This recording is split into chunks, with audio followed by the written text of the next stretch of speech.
नौकरानी एक घर के लिए कितनी जरूरी होती है, आइए देखते हैं। अरे बहू, ये देख, सारा साबुन बर्तन में रह गया। ये नौकरानी कोई काम नहीं करती, गंदा काम करके चली जाती है और ढेर सारा पैसा ले जाती है। अरे मम्मी जी, उसने तो साफ किया ही था। मेरे ही हाथ से इस ग्लास में सर्फ गिर गया था। अरे बस कर झूठी, उसे बचाने के लिए सारी जुगत लगा ले, लेकिन मैं तो इसे निकाल कर ही रहूंगी। हमारे जमाने में ना कोई नौकरानी थी और ना ही ये चिकने बर्तन। चूल्हे के जले बर्तनों को राख रगड़ कर साफ किया करती थी मैं। अरे माँ जी, मैं कहाँ बचा रही हूँ उसे। और वैसे भी आजकल नौकरानी जरूरत नहीं, स्टेटस सिंबल बन गया है। अब आप बताओ, मैं मुन्ना को नीचे घुमाने ले जाऊं तो लोगों से क्या बोलूं? झाड़ू पोछा खुद लगा रही हूँ। लोग सीधा यही पूछते हैं कि कौन सी नौकरानी काम कर रही है तेरे घर पर। अरे बस कर, ये भी कोई बात होती है? मम्मी जी, आप नहीं समझेंगी।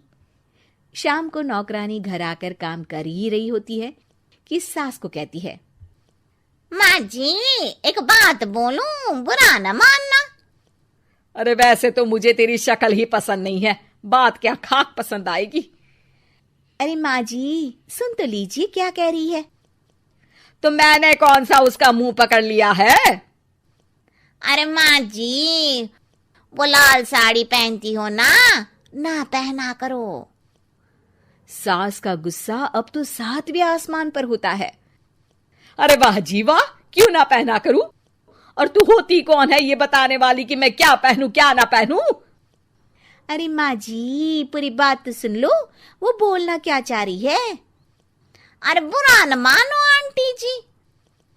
अरे कौन है आंटी? अपनी उम्र देखी है तूने? 2-4 साल ही छोटी होगी मुझसे और मुझे आंटी बोल रही है।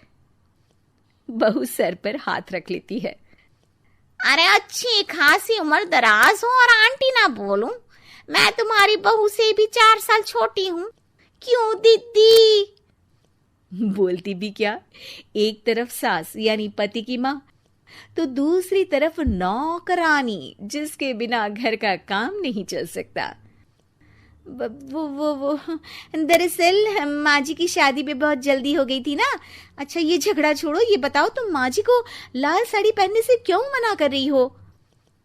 वो ना, इनकी उम्र की सारी औरतें सोसाइटी में इनके लिए बात करती हैं कि तुम्हारी सास बुढ़ी घोड़ी लाल लगाम है। बहू को ये सुनकर गुस्सा आ जाता है। अरे वाह वाह, कौन बोलता है जी? खुद क्या है यहाँ की औरतें, बाल सफेद लेकिन टाइट जींस और कोई कुछ भी पहने। अरे पहनना हमारा निजी हक है, किसी को कुछ हक नहीं बनता कि वो मेरी सास के लिए कुछ बोले। मैं आज ही जाकर माँ जी के लिए लाल जींस लेकर आऊंगी, फिर देखो कोई क्या बोलता है। अरे चुप लाल जींस। अरे सुन नौकरानी की बच्ची, जाकर बोल दे उन लोगों से कि उन लोगों की तरह मैं उड़ती नहीं फिरती हूँ घर बार छोड़कर। अपने बच्चों और नाती पोतों में मन लगाती हूँ, ना कि सारा दिन ताश के पत्तों में आंख गड़ाकर 3 पत्ती खेलूं। नौकरानी वहां से चली जाती है।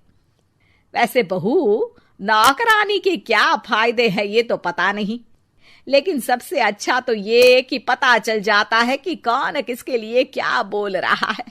सोसाइटी में तेरा नौकरानी रखने का इरादा बिल्कुल ठीक था। अगले दिन उन लोगों के घर की बेल बजती है। बहू दरवाजा खोलती है कि सामने कुछ औरतें खड़ी होती हैं। अरे बहू, कहाँ है तेरी सास? बुला जरा। अरे बहन जी, आप सारी एक साथ आइए आइए, कैसे आना हुआ? अरे 3 पत्ते खेलने आई हैं, क्यों खेलोगी? क्यों नहीं, वैसे भी बड़े दिन हो गए, एंटरटेनमेंट हुआ नहीं। बहू जा जाकर पकोड़े तो बना ला। अरे बस करिए, आगे कुछ पीछे कुछ। वैसे तो कहती है कि परिवार पर ध्यान देती है, हमारी तरह 3 पत्तियां नहीं खेलती। हमने कौन सा परिवार छोड़ दिया? सास सक पका जाती है। अब ये किसने कहा? मैं तो कहती हूँ कि मैं भी थोड़ा बाहर निकलूं। आपने ही तो कमला नौकरानी से ये सारी बात की थी। सास और बहू को अब सारी कहानी समझ आ जाती है कि सोसाइटी की औरतें क्यों भड़क रही हैं। माफ करिए आंटी, मैं छोटी हूँ, लेकिन फिर भी पहले तो आप लोगों ने माँ की लाल साड़ी का मजाक उड़ाया था ना। हाँ हाँ, उड़ाया था, लेकिन उससे पहले तो तुम लोगों ने हमारी जीन्स के बारे में बात की थी। अरे क्यों ना पहने हम जीन्स, तुम्हारे पैसों की थोड़ी ना है। सास और बहू सर पकड़कर बैठ जाती है। देखा बहू, ये खेल कर गई तेरी नौकरानी, यहाँ की बात वहां तो वहां की बात यहाँ। दोनों किसी तरह औरतों को समझा बुझाकर घर भेजती है और कसम खाती है कि नौकरानी को नौकरानी ही रहने देंगी।